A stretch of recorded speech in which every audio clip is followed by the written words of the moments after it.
गाजीपुर जनपद के जखनिया विधानसभा के जखनिया के अलीपुर मदरा डॉक्टर भीमराव अंबेडकर कॉलेज में सांसद अफजल अंसारी का स्वागत समारोह कार्यक्रम रखा गया है, जिसके संचालक जिला उपाध्यक्ष सपा के आमिर अली ने कार्यक्रम का संचालन किए।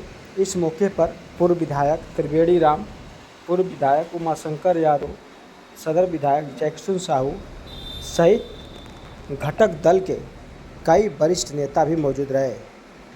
लगभग 1000 की संख्या में उमड़े कार्यकर्ताओं को संबोधित करते हुए सांसद अफजल अंसारी ने कहा कि यहाँ गाजीपुर का संसदीय का चुनाव जनता लड़ी है, यहाँ हम चुनाव नहीं लड़े हैं। लोग भाजपा सरकार से महंगाई, भ्रष्टाचार, बेरोजगारी, संविधान को लेकर पूरी तरह से एकजुट थे और मन बना चुके थे। उन्होंने एक तरफा अफजल अंसारी को मत दिए, जिससे उनकी भारी जीत हुई। वहीं सदर विधायक जैक्सन साहू ने कहा कि चुनाव के दौरान भाजपा के लोगों ने आधे दर्जन गांव में भ्रामक ये फैलाया था कि गांव में छड़ी पर वोट मारें और साइकिल पे।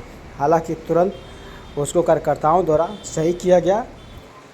हालांकि यह चुनाव पूरी तरह से 2027 के लिए साफ है कि 2027 में 4 दल के लोग हिस्सा लेंगे। इतना कहर बरसा है कि मैं समझता हूँ कि आजादी सीधे आज के दिन में इतना कहर किसी को बरसा नहीं सकता। जिस तरह का कहर बरसा, भाई को जहर देना, खेत कुर्की करना, होटल गिरा देना, आए दिन डुगडुगिया फेर कर कभी चश्मा इस मकान पर, कभी उस मकान पर, बगीचे को खत्म करना, ये सारी प्रक्रिया के बावजूद भी जिस तरह का इनकी साहस और उत्साह से हमारा भी मनोबल बढ़ता था, जनता का भी, हम लोग भी बढ़ते थे।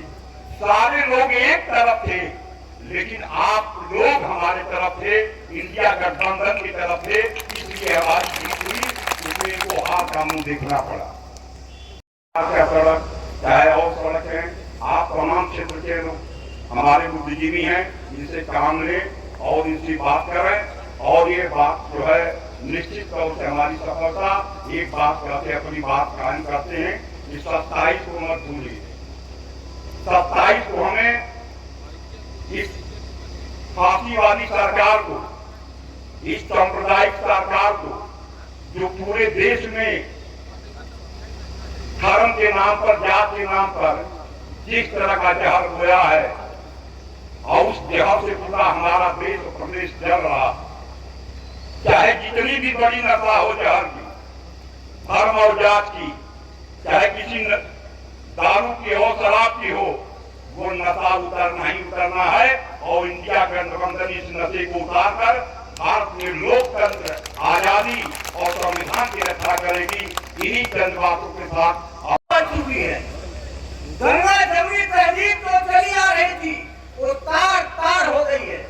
उसको कायम रखने के लिए देश, संविधान, लोकतंत्र, महंगाई, बेरोजगारी, भ्रष्टाचार से निजात दिलाने के लिए, देश की संपत्ति बचाने के लिए भाजपा मुक्त भारत होना चाहिए। और इसके लिए 27 में हमको उत्तर प्रदेश में बीएसपी इंडिया गठबंधन को दिलाना है। मैं इस जीत की बहुत बहुत बधाई, शुभकामना देता हूं अफजल जी को, और इनसे अपेक्षा रखता हूं कि मेरे जखनिया विधानसभा क्षेत्र का कोई भी आपसे किसी काम के लिए मिलता है तो उसके दर्द को जरूर सुनिएगा और जहां तक हो सके मदद कीजिएगा। एक छोटी सी अपील, हम जखनिया के लोग तहसील के उत्तर, दक्षिण, पूर्व, पश्चिम सड़क के गड्ढे में तब्दील है, आना जाना मुश्किल है। इसमें भी आपका जो सहयोग हो सके करिएगा। ये तो मैं जानते हैं कि न मेरी उत्तर प्रदेश में सरकार है, न मेरी केंद्र में सरकार है, फिर भी आप चाहेंगे तो सफलता मिलेगी। हम लोग भी आपका साथ देंगे। जनता साफ आपके साथ करिए। जय हिंद, जय भारत, जय इंडिया गठबंधन। करते थे तो झाड़ देते थे तो धूप 5 मिनट तक आसमान में उठता था। उस जमाने से मैं देख रहा हूँ, लेकिन आज जो एक सैनिक की तरह वीर योद्धा, जिसको हम आज संसद में भेजने का काम किए हैं, संसद में सांसद के रूप में भेजने का काम किए हैं, इस वीर को मैं सलाम करता हूँ, प्रणाम अभिनंदन। इसलिए कि नहीं आप सांसद बन गए, इसलिए हम आपको खास तौर से प्रणाम करते हैं और अपने मित्रों समाजवादी साथियों से कहना चाहते हैं कि विषम परिस्थितियों में सरकार के तमाम झंझावातों को झेल करके जिस ढंग से मर्द ने एक साबित कर दिया कि आप लाख झूठ खाओ, हम सामने से हाथ सीना खड़ा किए हैं, आपके साथ आगे बढ़ते रहेंगे और चलते रहेंगे। भारतीय जनता पार्टी के लोगों ने कम अफवाह फैलाने का नहीं काम किया। हमारे 10 गांव, हमारे विधानसभा के 10 गांव में उन्होंने कहा कि चाहे छड़ी पर दीजिए चाहे साइकिल पर दीजिए, एक ही है। बारे दिमाग वो मुझे पता चला, जितेंद्र भारती ने आकर बताया कि साहू ऐसी घटना हो गई। 10 गांव में लोगों ने जाकर के उस बात का खंडन किया, कहा मैं साइकिल से दिल्ली जा रहा हूं और दिल्ली अपने सांसद जी को पहुंचाने का काम। इसलिए मेरे मित्र मेहनत सब लोग करते हैं, लेकिन उस षड्यंत्र से, विरोधियों के षड्यंत्र से आप जब तक सचेत नहीं कर पाए, सचेत नहीं रहेंगे, तब तक बड़ी जीत नहीं होगी। इससे हमने अपने प्रत्याशी को बड़ा मेहनत करके दिल्ली पहुंचाने का काम किया, लेकिन मेरे मित्र, मेरे साथी, मैं हाथ जोड़ करके निवेदन करना चाहता हूं, अब हमें 27 की तैयारी करने के लिए जुट जाना चाहिए, और जुटेंगे नहीं तो बहुत बड़ा कमी हमारे में रह जाएगी, हम पछता करके रह जाएंगे। ये हम जीत और हार की समीक्षा बैठ करके करेंगे कि क्यों हम जीत गए। वैसे अब जीतने के लिए तो 267 विधानसभाओं में हमारा प्रत्याशी जीता है। साइकिल 267 विधानसभाओं में उत्तर प्रदेश में जीतने का काम किया, लेकिन मैं जखनिया के लोगों से, गाजीपुर के लोगों से आग्रह करना चाहता हूं, मत बढ़ाने का भी अब वेग आ चुका है। जब तक हम बूथ पर खड़ा होकर के मजबूती से हम आगे नहीं कारवा बढ़ाएंगे तो बहुत गड़बड़ हो जाएगा और फिर हमें शिकस्त देने के लिए नई साजिश का शुरुआत करना चाहते हैं। बहुत बहुत धन्यवाद। लेकिन मैं कहना हुआ तो विधानसभा में रखने का काम किया था, लेकिन लोक निर्माण मंत्री श्री केशव प्रसाद मौर्य के तरफ से उत्तर आया कि सड़क 5 वर्ष के लिए अनुबंध है, पीएम देशवाई से बना है, यह 5 वर्ष पूर्ण होगा 27 मार्च 2022 में, तब तक चुनाव आ गया। इसलिए आपसे कहना चाहते हैं कि विशेष तौर से इस सड़क पर ध्यान दिया जाए। चारों तरफ से चौड़ीकरण हो गया है, लेकिन ये जिला मुख्यालय से तहसील मुख्यालय तक जोड़ने वाली सड़क है, इस पर ध्यान दिया जाए। फिर एक बार अधिक कुछ न कहते हुए सभी साथियों का, सभी नेताओं का मैं आभार व्यक्त करता हूं। 2 घंटा तो मैं समझता हूं कि प्रधानमंत्री और राष्ट्रपति भी कहीं आ जाएं तो सुनने के लिए जनता बैठती नहीं है। वो आगे मीटिंग होने के बाद जल्दी घटती नजर आती है। हम स्वयं भी अपने अंदर इस बदलती हुई परिस्थितियों को और हमारे कार्यकर्ता भी इस बात को अध्ययन करें कि हर कार्यक्रम को सम्मेलन न बनाया जाए। एक सम्मेलन होता है पार्टी का जो दिन भर चला करता है, 2 दिन का भी होता है और 3 दिन का भी होता है, लेकिन हर कार्यक्रम सम्मेलन नहीं है। उस कार्यक्रम में तय करिए कि कई लोग विचार रखेंगे, उसी में सबके विचार समाहित हो जाएंगे। हर व्यक्ति को अगर विचार रखने का, तब तो इतनी बड़ी फौज है समाजवादी एक्सप्रेस में कि आधे ट्रेन में चढ़ पाएंगे और आधे वेटिंग लिस्ट में रखे रह जाएंगे। और आज भी यही मंच पर बैठे हुए हैं, सब बोल सकते हैं। आप भी बैठे हुए, आगे बैठे हुए सारे नेता सक्षम है। चुनाव तो आप ही ने लड़ा है, जनता ने लड़ा है। पार्टी के नेता चाहे मंच पे बैठा हो चाहे सामने बैठा हो, या कुछ ऐसे हैं जो ना आ सके, इस चुनाव में जो चमत्कार हुआ वो यही चमत्कार हुआ। मैं 50 साल के अपने जीवन के अनुभव में 11 चुनाव तो स्वयं लड़ा है और बहुत से चुनाव मैंने लड़ते हुए लोगों को देखा है। जनता को पहली बार लड़ते हुए देखा। इस चुनाव में जनता लड़ रही थी। कार्यकर्ता और नेता श्रेय ले लेगा, हम भी श्रेय लेंगे, हम जीते हैं तो क्यों नहीं लेंगे। लेकिन सच्चाई यही है कि पानी अपने से नीचे से निकल रहा है। हमको तो सिर्फ उसे सजा करके, कियारी बना करके कैसे एक ही जगह पानी इकट्ठा ना हो जाए, पूरी कियारी में फैल जाए, पूरे खेत में सिंचाई हो जाए, इसी का तो प्रबंध करना था। लोकतंत्र में जनता सबसे बड़ी ताकत है। इस चुनाव में गाजीपुर नहीं, जखनिया नहीं, पूरे देश की जनता ने साबित कर दिया। उन तानाशाहों की उन चुनौतियों को जनता ने स्वीकार करके मजबूर कर दिया। आज जनता ने उन लोगों को जिनके दिल का अरमान था कि मौका मिल जाए तो भारत के संविधान को हटा दे, उन लोगों को मजबूर कर दिया संविधान के सामने सजदा करने का, माथा टेकने का और सजदा करने का शपथ लेने। ये जनता की ताकत थी। अगर 272 भी होती तो शायद संविधान को सजदा न किया गया होता, क्योंकि अपने बल से सरकार बन जाती। अब तो 272 भी नहीं है, सामान्य बहुमत भी नहीं है, 240 और 2/3 बहुमत होती तब अरमान था कि बदल देंगे, जो 400 पार का नारा दिया गया। अब तो समीक्षा और एक खंडन किया जा रहा। हम संविधान नहीं बदलना चाहते थे। अब क्या कहूँगा तू, जब 240 बना गया भैया, उधर 390 से ऊपर जीता था ना। जनता लोकतंत्र में सबसे महान है और जनता ने लोकतंत्र की रक्षा के लिए जब संविधान आ रही तो वोट देने का अधिकार ना रही। तो जब बाबा साहब का संविधान है देश में ना रही तो देश में गुलाम हो जाए। हमारे पुरखा, आपका पुरखा जब कुर्बानी देने लगा वो कुर्बानी बेकार चली जाएगी, इसलिए जनता खुद लड़ने लगी। ऐसे वोट पड़ा है। हमें तो याद है, हम 2004 में सपा बसपा के गठबंधन से लड़े थे, तब भी 1,15,000 वोट थोड़ी मिला था। 1,15,000 वोट जखनिया विधानसभा ने दिया। उस क्षेत्र से दिया है जहां प्रत्याशी था, उस क्षेत्र से दिया है जहां दरोगा चुनाव लड़ रहे थे, तहसीलदार चुनाव लड़ रहे थे, थानेदार चुनाव लड़ रहा था, लेखपालों सेक्रेटरी, हमारे प्रधानों को धमकाया जा रहा था, ब्लॉक प्रमुखों को मजबूर किया जा रहा था, जनप्रतिनिधियों को, विद्यालय चलाने वाले प्रबंधकों को, प्रिंसिपलों को द्वार मान्यता रद्द हो जाए, द्वार सेंटरवा कैंसिल हो जाए। ये बेईमान सत्ता की ताकत के नशे में थे। पैसा बांटे, दारू बांटे, साड़ी बांटे, बांटे या नहीं बांटे बताओ।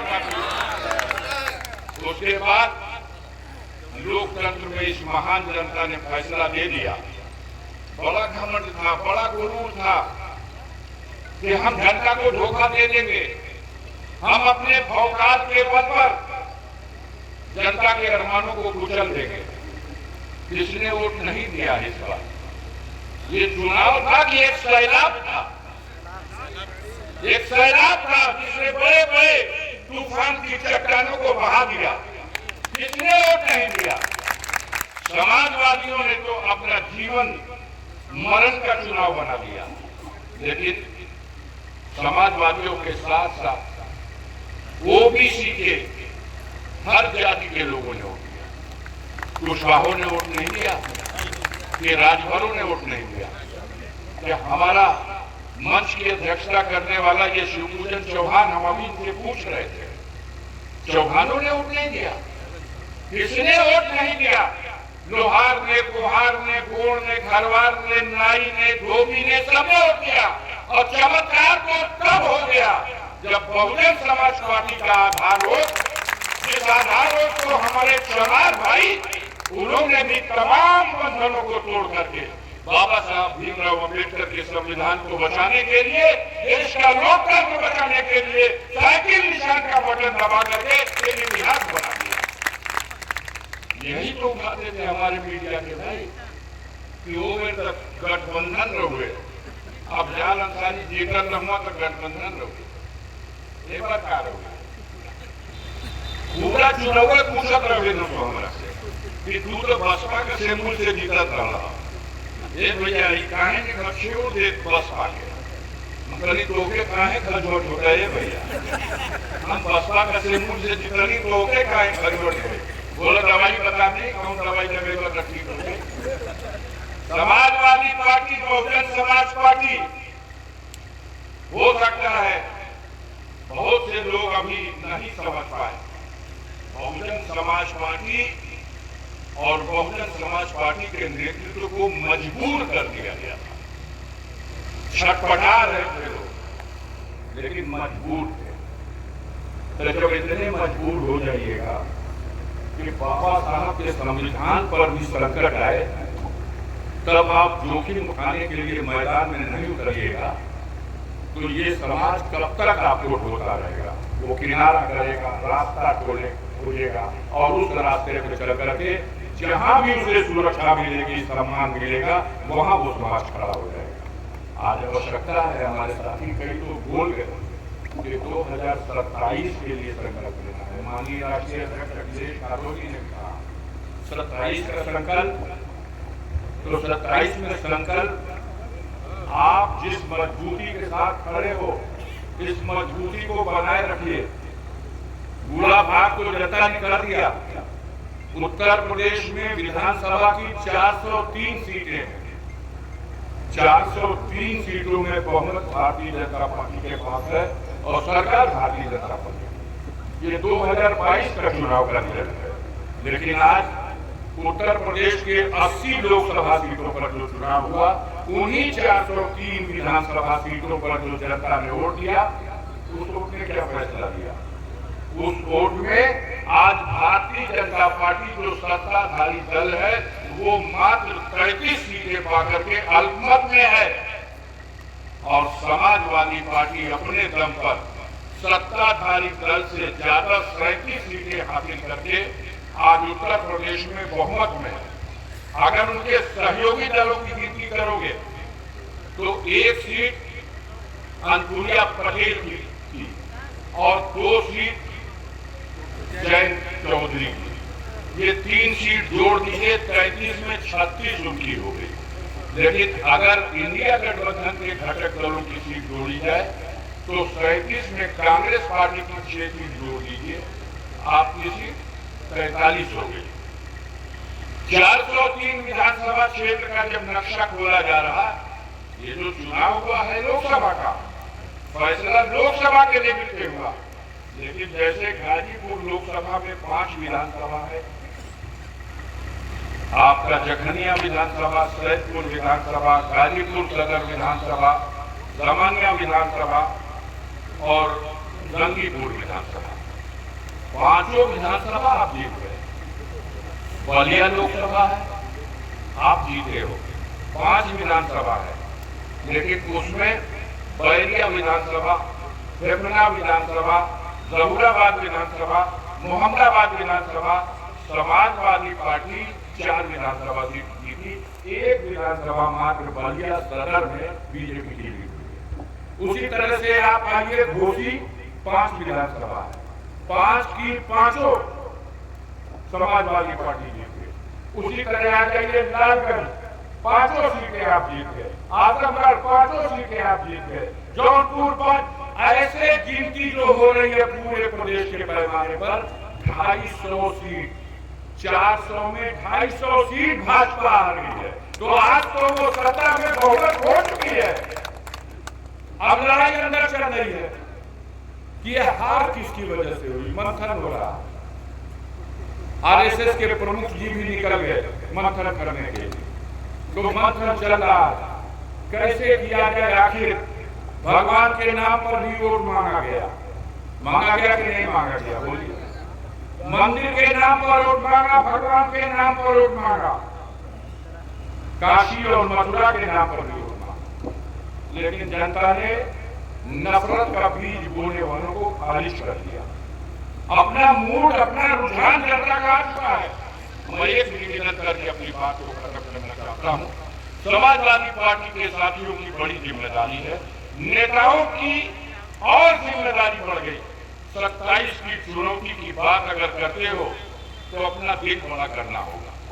इंडिया गठबंधन बना, पीडीए का सूत्र या पीडीए का मंत्र जो माननीय राष्ट्रीय अध्यक्ष अखिलेश यादव जी ने दिया, उससे बिल्कुल साफ है।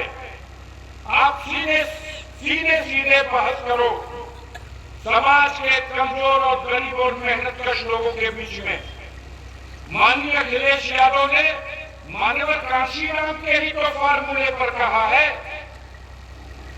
कि अगर हमारी ताकत होगी, हम सत्ता में होंगे तो हम जातिगत गणना करा देंगे। अगर जातिगत गणना करा देंगे तो जिस जाति की जितनी संख्या है उसके हिसाब से उसको हिस्सा दे देंगे। बोले ये न्याय संगत है कि नहीं? जो पिछड़ी जातियों में, दलित भाइयों में उनके समूहों को इकट्ठा करके जाति के नाम पर जो संगठन चलाने वाले लोग हैं, इनसे पूछो, इनसे कहो कि आप अपने नेताओं से पूछो कि भारतीय जनता पार्टी के लिए वोट मांगने आए हो तो भारतीय जनता पार्टी से ऐलान कराओ कि अगर उनकी सत्ता रही तो वो जातिगत जनगणना करा देंगे और जाति के हिसाब से हिस्सा दे देंगे। कभी वो तैयार नहीं होंगे। ये हौसला, ये दिल और ये हिम्मत समाजवादी पार्टी के राष्ट्रीय अध्यक्ष माननीय अखिलेश यादव जी ने दिखाई और इस हिम्मत का साथ दिया है कांग्रेस पार्टी के राहुल गांधी ने और दोनों नौजवानों ने मिलकर ये तय कर दिया। भारतीय जनता पार्टी की सरकार नोट वोट के बैसाखी के सहारे से दिल्ली में बन गई, लेकिन देखो क्या हो रहा। आज कई दिन हो गया, 543 संसद के सदस्य चुने गए, एक भी संसद सदस्य को सांसद पद की शपथ नहीं दिलाई। और हड़बड़ी और जल्दबाजी ये है कि प्रधानमंत्री अपनी शपथ ले लिए, मंत्रिपरिषद का गठन करके मंत्रियों को शपथ दिला दी गई, लेकिन संविधान के अनुसार लोकसभा के अंदर खुद प्रधानमंत्री ने भी लोकसभा के सदस्य की अभी तक सदस्यता नहीं। अजीब बात है। एक बार बताया गया कि 13 तारीख को आप लोग आ जाइए, शपथ होना है। 13-14 में शपथ होगी, 15 को चुना जाएगा लोकसभा का स्पीकर। फिर कहा गया नहीं, डेट कैसी लोगे? अच्छा तो अब कब? तो 18 तारीख को आइए, 18 और 19 जून को शपथ दिलाई जाएगी और 20 तारीख को स्पीकर का चुनाव होगा। कहा गया ठीक है। फिर खबर आ गई 18, 19, 20 भी कैंसिल। अब कब होगा भाई? तो 24 और 25 तारीख को आप लोग आइए। 24-25 में शपथ दिलाई जाएगी और 26 तारीख को स्पीकर का चुनाव होगा। कहीं ना कहीं पानी भर रहा है। यहाँ से दूर तुम लोग की सरकार बन गई, सरकार बन गई तो शपथ निभावा आवाज सदन में। इस बार ऐसा मुठभेड़ होगा सदन के अंदर साथियों कि एक इतिहास बनेगा। उनकी संख्या अपने दम पर 240 और आपकी संख्या अपने दम पर इंडिया गठबंधन की 238। 1-2-3 का फर्क है। तो बोला मुठभेड़ हो जाए कि ना हो जाए? आए तो बैसाखी लगे हुए बड़ा नीतीश कुमार की बैसाखी, ये कट्टर समाजवादी है। आचार्य नरेंद्र देव, जयप्रकाश नारायण और लोहिया का अनुयायी है। वो जो चंद्रबाबू नायडू वाली बैसाखी है, उसका नीचे से वासर बहुत चिकना वासर, वो पक्का वामपंथी है। कहां से इंटरनेट पंथियों के साथ में नर मानर संघर्ष भय कैसे? अब ये कब तक चलेगा? इतनी सकल याद यहाँ को मुठभेड़ देवे में इंडिया गठबंधन इन लोग से उतरा जनता बना दे रही है। इस संविधान का बने लोग, ये लोग अपन सरकार ना चला पाए लोग। मनमानी ना हो पाई जो किसानों के साथ हुई, जो अत्याचार लगातार देश की जनता के साथ होता रहा, जो देश की संपदाएं बेची जाती रही। दुर्भाग्य का विषय है, देश की जनता को धोखा दिया जाता है कि हम तो विश्व गुरु बनने जा रहे हैं, और हमको शर्म आती है बताते हुए कि भारत जैसे विशाल देश में अपनी एक एयरलाइंस नहीं, एक एयरलाइंस नहीं। श्रीलंका इतना बड़ा निशान रखल रहेगा, श्रीलंका के पास अपनी एयरलाइंस है, बांग्लादेश के पास अपनी एयरलाइंस है। जिस बांग्लादेश का जन्मदाता भारत है, 1971 में मुक्ति वाहिनी ने श्रीमती इंदिरा गांधी जब प्रधानमंत्री थी तब से बांग्लादेश का वजूद हुआ है। उस बांग्लादेश में अपनी एयरलाइंस है, पाकिस्तान में अपनी एयरलाइंस है। हम विश्व गुरु हैं, हमने के पास एयरलाइंस नहीं थे। का बनना रहला रोहर का भाई तब बेच दिए बने, किसको बेचा? टाटा को बेच दिया। आपने इस देश का कबाड़ा निकाल दिया। अब देश की जनता बर्दाश्त करने वाली नहीं है साथियों। अभी तो निशाना 27 को बनाइए। मैं पूरे यकीन से कहना चाहता हूं, 27 को प्रदेश में कब्जा करो, 27 में दिल्ली की सरकार गिर जाएगी, 28 में देख पाएगी। अभी तो लोग कोर्ट के चलेगी, हो सकता है इस बीच में भी बैसाखी स्लिप हो जाए, नीचे संगमरमर का पत्थर का फर्श है, सब स्लिप कर जाए, होना है। बड़े बाबा ने मना दिया, मनइले रहिए, वो एक प्रकार के लड्डू चढ़ा दिए। तो साथियों, ऐसे हालात